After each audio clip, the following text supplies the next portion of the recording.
Jadi dokter di Sekoteng, Giorgino Abraham dipuji Abizar dan Adipati. Dilansir dari Jakarta It's Times, Arbariasis Giorgino Abraham, Abizar Al-Ghifari dan Adipati Dolken siap comeback bareng membintangi serial Sekoteng. Keempatnya akan tampil sebagai mahasiswa kedokteran tampan yang sedang melakukan koas di rumah sakit. Memerankan karakter Vino, totalitas Giorgino Abraham untuk mendalami karakternya menuai pujian dari Abizar dan Adipati. Keduanya bahkan sampai menjuluki aktor blasteran Belanda tersebut dengan sebutan The Aktor loh. Yang pertama, Giorgino Abraham langsung menghubungi keluarga yang berprofesi dokter untuk mendalami peran di Sekoteng itu. Giorgino Abraham menceritakan peran Vino menjadi tantangan tersendiri baginya karena memiliki privilege. Vino juga merupakan beasiswa kedokteran yang jenius. Oleh karena itu, sebagai seorang aktor, ia pun harus siap dengan skrip yang penuh dengan istilah dan teknikal medis. Karena kebetulan keluarganya banyak berprofesi dokter, Gino banyak bertanya kepada mereka sebagai salah satu caranya untuk mendalami peran. Susah juga untuk mempelajari istilah kedokteran itu, tapi kebetulan banyak dari keluarga saya itu dokter. Jadi saat dapat proyek ini saya langsung telepon mereka. Pengen tahu bagaimana cara menjadi seorang dokter, bagaimana treat pasien, kata Giorgino Abraham dalam press conference serial Sekoteng di kawasan Jakarta Selatan Selasa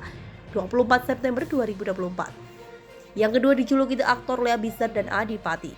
Totalitas Giorgino untuk mendalami perannya ini pun ternyata menuai pujian dari kedua rekannya, yaitu Abizar dan Adipati Dolken. Menurut Abizar, Gino banyak membantunya untuk memahami berbagai istilah kedokteran selama proses syuting berlangsung. Selama syuting ini kita belajar banget karena kita belajar dari sang aktor di sini. Semua istilah kedokteran itu dibantu banget sama Giorgino, ungkap Abizar kembali. Sementara menurut Adipati Dolken, meski terlihat cuek dengan dialog-dialognya yang berat karena penuh dengan bahasa ilmiah, Gino tetap berhasil membabat habis semuanya. Oleh karena itu, mereka pun kompak menjuluki Gino sebagai sebutan The Aktor. Kita ngelihat karakter dia lumayan sulit karena dialog-dialognya dia berat banget. Ada yang 3 lembar, 4 lembar, terus gitu panjang-panjang menggunakan bahasa ilmiah.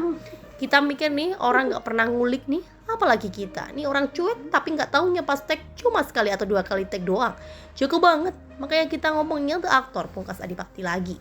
Yang ketiga, keseriusan Giorgino Abraham bikin keluarganya jadi penasaran untuk nonton aktingnya di Sekoteng itu. Di sisi lain, usai Giorgino untuk mendalami perannya sebagai dokter yang disambut hangat oleh keluarganya, tidak hanya berbagai ilmu, namun Gino juga menyebut bahwa mereka juga menjadi penasaran dan tidak sabar untuk melihat aktingnya di Sekoteng. Mereka juga nggak sabar sebenarnya pengen melihat hasil dari Sekoteng ini. Kayak penasaran juga kan, ini keponakan kita bisa nggak dia memerankan karakter seperti itu, ucap Giorgino Abraham. Diadaptasi dari webtoon berjudul sama karya Livina, serial Sekoteng tayang perdana di Prime Video mulai 26 September 2024. Jangan lewatkan menyaksikan lika-liku Arbariasis, Abizar Al-Ghifari, Giorgino Abraham, dan Adipati Dolken jadi mahasiswa kedokteran yang koas di rumah sakit bareng ZXJKT 48.